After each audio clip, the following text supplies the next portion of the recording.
اور کامیابی ادو ہے کہ جدو انسان کو اس بات سے یقین ہوئے کہ واقعی اللہ تعالیٰ کی ذات موجود ہے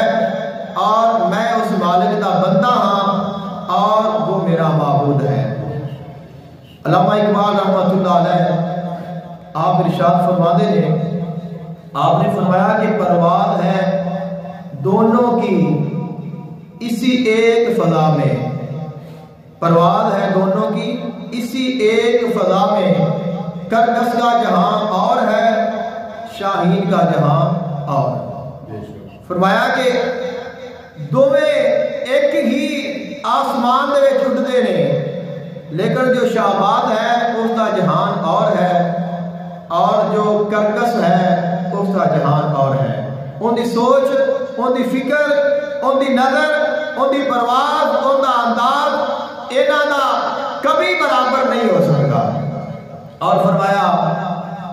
الفاظ و معانی میں تفاوت نہیں، لیکن الفاظ و معانی میں تفاوت نہیں، لیکن ملا کی اذان اور ہے مجاہد کی اذان اور ہے۔ مسجد میں کھڑے ہو گئے، موسم بڑا صاف ہے، کوئی پریشانی نہیں، اسپیکر بھی لگیا ہے اور وضو کر کے سکون دے نال آ کے ٹمپریچر پورا کر کے تو اذان پڑھنا بڑا آسان ہے۔ الفاظ وہی نے، لیکن میدان جہاد ہوئے، میدان جنگ ہے، ہر طرف دشمن ہے، جان جان کا خطرہ ہے، نہ دنیاوی طور پہ آسائش ہے، نہ آرام ہے، نہ سکون ہے، جسم بھی زخمی ہے اور ہر طرح کی جان کا خطرہ ہے، لیکن اس کے باوجود میدان جہاد میں کھڑے ہو کے اذان پڑھنا اس کا مقام اور ہے، اور مسجد میں کھڑے ہو کے اذان پڑھنا اس کا مقام اور ہے۔ فرمایا کہ فقط زبان دے نال کہنا کہ اللہ میرا رب ہے